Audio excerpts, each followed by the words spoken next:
hukuman penjara seumur hidup atau hukuman mati.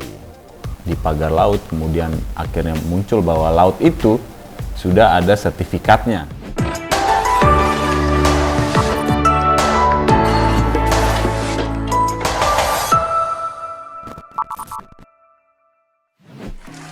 Hai Sobat Negiku, kembali lagi di reactionjpnn.com. Ada cerita di balik berita. Bersama gua Fatan, kita akan membahas 5 berita terpopuler di JPNN pada pekan ini. Itu ada kasus pembunuhan hingga kasus pagar laut.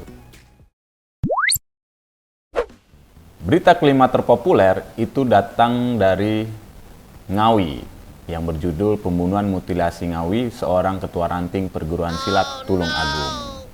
Jadi di berita ini disebutkan bahwa pelaku pembunuhan terhadap wanita bernama Uswatun Hasanah umur 29, yang pelakunya bernama Rahmat Trihartanto alias Antok, ternyata Ketua Ranting Perguruan Silat di Tulung Agung. Menurut Direktur Reserse Kriminal Umum Polda Jatim, Kombes Parman, mereka melakukan profiling dan ternyata si Rohmat ini adalah salah satu ketua ranting perguruan silat yang ada di Tulung Agung. Nah, adapun motif pelaku melakukan pembunuhan dan mutilasi terhadap korban ialah gara-gara cemburu. Jadi selama keduanya berpacaran, korban pernah memasukkan laki-laki lain di kamar kosannya. Selain cemburu, motif lainnya karena korban sering mengolok-olok dan memberikan sumpah serapah kepada anak si Rohmat ini. Jadi korban itu pernah berucap kepada anak tersangka mendoakan kalau nanti besar anak itu akan membuat sakit hati si Rohmat. Selain itu, tersangka juga tersinggung karena korban sempat ingin menghilangkan anak kedua dari Rohmat. Nah, motif-motif itulah yang membuat Rohmat melakukan pembunuhan dan mutilasi terhadap korban tadi. Sangkaan yang digunakan oleh polisi untuk menjerat Rohmat itulah adalah pasal 340 KUHP tentang pembunuhan berencana, hukuman penjara seumur hidup atau hukuman mati. Nah, di berita ini mendapatkan respon dari Sobat Negeriku. Kita baca ya. Pertama itu datang dari Dodi Didin. Dia bilang, monster kalau dikasih skill jadi begini dah, ngeri banget. Tega banget ngebunuh orang, kagak ada takutnya. Lalu ada juga dari Lady Sahara. Please kasih hukuman mati orang kayak begini, psikopat yang bisa berulah di kemudian hari. Yang ini dikasih hukuman mati nggak apa-apa, nggak rugi dunia ini tanpa dia. Tapi ya sadis juga ya, membunuh kemudian melakukan mutilasi terhadap orang yang mungkin pernah punya hubungan dengan si pelaku ini. Ya tapi namanya ego ya. Tapi apapun itu, semoga ya polisi melakukan membangun konstruksi hukum dengan profesional dan menjerat pelaku ini dengan seadil-adilnya. Nah, berita keempat itu berjudul 100 hari rezim Prabowo, pengamat .2 berupaya lepas dari bayang-bayang Solo. Di berita ini disebutkan bahwa Direktur Lingkar Madani, Ray Rangkuti, menilai beberapa hal dari pemerintahan Prabowo Subianto dan Gibran selama 100 hari sejak pelantikan. Ray menyebut rezim Prabowo dalam 100 hari masih dalam tahap konsolidasi setelah banyaknya jumlah menteri di Kabinet Merah Putih. Jadi kabinet ini menurut Ray membengkak memang merepotkan, pembagian kerja, dana, pembenahan birokrasi menjadi pekerjaan yang tidak mudah. Nah, menurut Ray tidak mengherankan melihat kontroversi masih menyertai pemerintahan Prabowo Gibran selama tahap konsolidasi ini. Kontroversi itu bisa dilihat dari muncul pernyataan kasar dari ex-utusan khusus Presiden Miftah Maulana Habibur Rahman atau Gus Miftah yang mengangkat mendengung menjadi staf ahli menteri sampai menteri dikaitkan judi daring. Ray juga mengatakan terakhir menteri yang saling bertolak belakang soal pagar bambu laut Tangerang. Ray juga menilai Prabowo selama 100 hari pemerintahan tampak ingin keluar dari bayang-bayang Presiden ke-7 RI Joko Widodo. Ray memakai diksi Solo untuk menggambarkan Jokowi, sedangkan Kartanegara demi mengilustrasikan Prabowo. Menurut Ray, terlihat ada upaya Prabowo keluar dari bayang-bayang Solo, dari pemerintahan dengan wajah Solo ke wajah Kartanegara. Dia juga menganggap Prabowo berupaya meninggalkan bayang-bayang Jokowi jika terwujudnya pertemuan Prabowo dengan Ketua Umum PDIP Megawati Soekarnoputri. Ray melihat kalau pertemuan itu terjadi, ini menandakan orientasi perubahan wajah kepemimpinan Solo dari Solo ke Kartanegara. Berita ini sama seperti berita sebelumnya mendapat sorotan dari Sobat Negeriku ya. Kita bacakan 2 komentar. Pertama itu dari Ferdinand Poltak.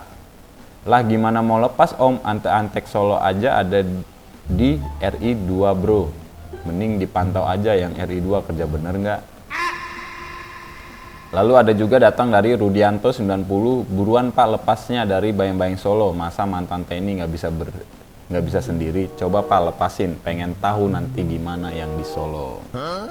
Ini nuansa politiknya sangat jelas ya. Prabowo juga banyak yang menyebutkan bahwa orang yang tidak akan lupa pada orang-orang yang berjasa di masa lalu.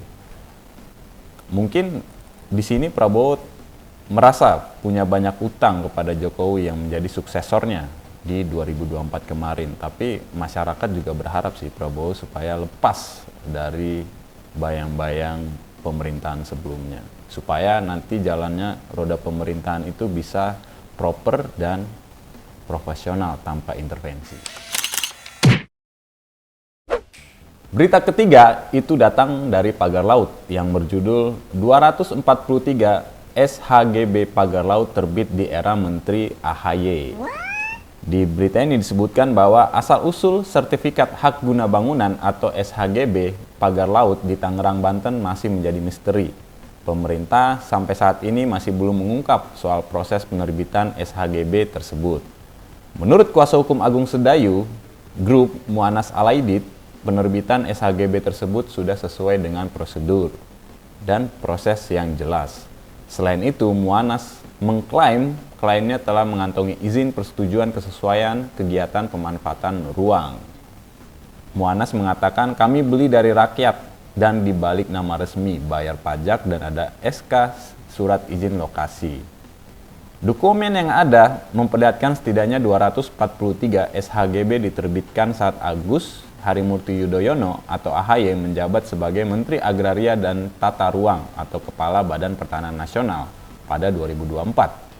Semua SHGB tersebut berada di Desa Kohot, Paku Haji, Tangerang. Adapun luas lahan yang diurus menjadi SHGB terpecah dan dalam berbagai ukuran di bawah 2 hektar rata-rata. Dalam dokumen tersebut tertera penerbitan SHGB paling awal dilakukan pada 14 Maret 2024. Adapun SHGB paling akhir dikeluarkan pada September 2024. Namun, AHY yang kini menjabat sebagai koordinator bidang infrastruktur dan pembangunan kewilayahan mengaku tidak tahu soal penerbitan SHGB perairan di Laut Tangerang yang dibatasi pagar bambu tersebut.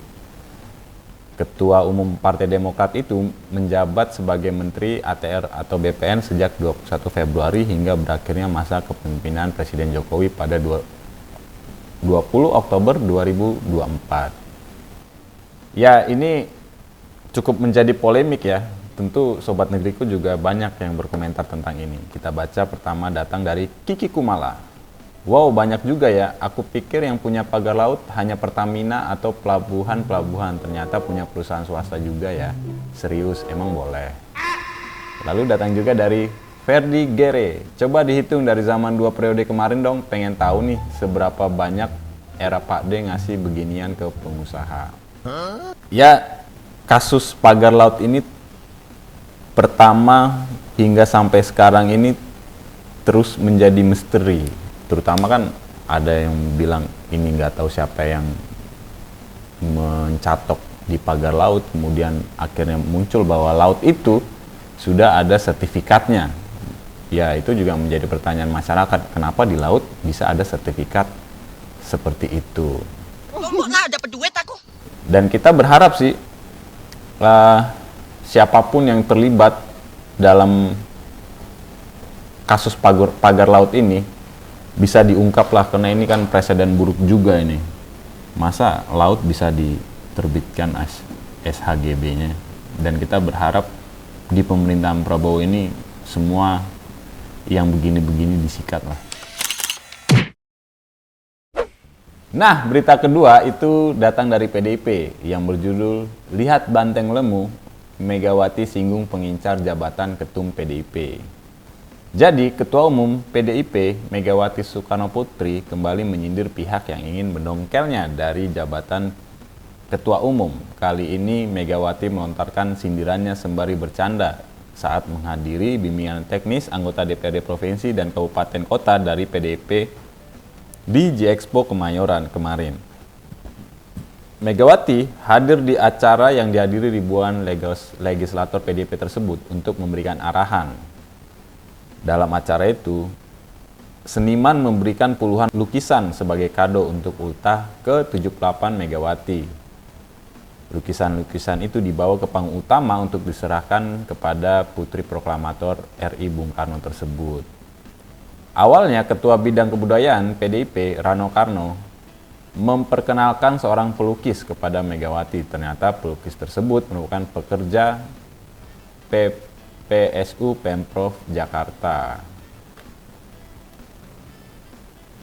Nah, lalu Megawati melihat lukisan karya PPSU tersebut. Lukisan itu menggambarkan Megawati duduk bersama banteng gemuk sembari tertawa. Sang pelukis kemudian menjelaskan makna karyanya. Pelukis itu menyebut Megawati dalam lukisan itu merupakan figur yang bahagia ketika bersama banteng. Megawati pun menimpalinya, "Lah, iya betul." Namun Megawati masih melontarkan pertanyaan dengan nada bercanda. "Wis ngono, tetapi banteng kok lemu." Lemu itu gemuk, kata Megawati ditimpali tawa ribuan peserta BIMTEK tersebut. Rano yang berada di panggung kemudian menyeletuk bahwa Megawati saat ini sedang bekerja sebagai kurator lukisan. Namun Megawati menepis pernyataan Rano dengan menyatakan bahwa posisinya masih Ketua Umum PDIP. Sembari bercanda, perempuan yang lahir di Yogyakarta itu mengatakan banyak yang mengincar kursi Ketua Umum PDIP. Kalau tahu saya ini berarti turun pangkat, wah pasti ada deh yang mau ngambil, kata Megawati. Wait a minute. Lagi-lagi karena ini soal politik, ya Sobat Negeriku pasti banyak yang menyoroti. Kita baca datang dari Fufu Favaredo. Serius tanya, kenapa sih Bu Mega gak mau banget pensiun? Apa sih yang dikejar di usianya? Penasaran aja, kayaknya gak mau banget gitu ninggalin tahta, diberi ke orang lain. Lalu ada juga datang dari Aji Aja. Kalau menurut kalian siapa sih yang paling cocok menggantikan Megawati? Tokoh PDIP siapa lagi sih yang bagus? Please jangan sebut nama anaknya. Kalau kita sih melihat kultur yang hidup di dalam PDIP itu ya pasti ketua umumnya menurut mereka itu harus Tra Soekarno ya. Yaitu pasti nggak lepas dari anak-anak Megawati. Dan kalau ditanya kenapa Megawati nggak mau pensiun, apa sih yang dikejar dari usianya? Sebenarnya pemilihan ketua umum itu di Kongres PDIP itu dipilih oleh DPD dan DPC. Karena mereka punya hak suara, tentu masing-masing DPD dan DPC berhak menentukan siapa ketua umumnya. Ini ada kayak sebab akibat ya, jadi naif juga kalau dibilang Megawati selalu ingin berada di posisi ketum. Kalau DPD dan DPC mengharapkan ketua umum berganti, pasti itu akan terjadi. Lalu, berita terakhir terpopuler itu berjudul dipecat PSSI Sintayong _2, saya pulang dengan senyuman. Sintayong menerima keputusan PSSI yang mendempaknya dari kursi kepelatihan Timnas Indonesia. STY, sapaan Sintayong, resmi diberhentikan oleh PSSI pada Senin tanggal 6 Januari kemarin. Pelatih asal Korea itu menyebut dirinya bisa pulang ke negara asalnya dengan senyuman. Dia bilang di belakang layar semua orang di sini dengan antusias mendukung saya. Jadi saya berdiri di sini dan saya yakin bahwa saya bisa pulang dengan senyuman, kata STY. Meski tak lagi menangani Timnas Indonesia, STY mengaku masih akan memperhatikan perkembangan skuad Garuda. Mantan juru taktik Timnas Korea itu bahkan menyebut akan tetap mengunjungi Indonesia karena memiliki ikatan emosional. Dia bilang, saya akan sering datang karena saya mencintai Indonesia. Let's go! Lalu dia juga berharap dapat melihat perkembangan sepak bola di negara lain atau di Korea dengan cara yang lebih baik. Seperti kita ketahui, STY ditunjuk menjadi pelatih Timnas Indonesia pada 2019 silam. Selama hampir 5 musim membesut skuad Garuda, STY melahirkan sejumlah prestasi seperti membawa Indonesia lulus ke 16 besar Piala Asia 2023 hingga menembus putaran ketiga kualifikasi Piala Dunia 2006 zona Asia. Selain itu, STY juga turut mendongkrak ranking Timnas Indonesia dari 173 FIFA menuju 127. Yes! Yes! Yes! Yes! Yes! Ini juga menjadi pro dan kontra kemarin ya, pendepakan STY ini dari juru taktik Indonesia. Dan Sobat Negeriku juga mendapatkan perhatian soal isu ini. Pertama datang dari Asrorudin 12. Melihat coach STY di antara ratusan supporter jadi terharu. Setidaknya supporter lebih punya rasa respect dan tahu cara berterima kasih dibanding PSSI yang cuma taunya cari kesalahan. Lalu ada juga datang dari Hirotaki. Terima kasih coach, semoga sukses dan sekalian bisa ngurus timnas negaramu aja coach. Buat bawa ke dunia internasional. PSSI Indonesia ternyata nggak sebaik itu coach. Ya seperti kita tahu, isu Sintayong ini mendapatkan pro kontra yang sangat kencang ya. Kita tahu Indonesia itu sangat sensitif soal sepak bola. Tapi ya terlepas politik apapun di dalamnya itu, kita berharap pelatih yang sekarang itu bisa membawa Indonesia lebih baik lagi. Walaupun kemarin kita disikat tuh sama Surya. Nah, itu dia tadi 5 berita terpopuler di JPNN pada pekan ini. Buat sobat-sobat negeriku, jangan lupa subscribe, like, komen, dan share video-video JPNN ke teman-teman, ke grup, kemanapun lah. Karena dukungan kalian itu akan membantu kita juga untuk terus berproduksi dan berkreativitas. Sampai jumpa lagi minggu depan bersama gua Fatan. Bye!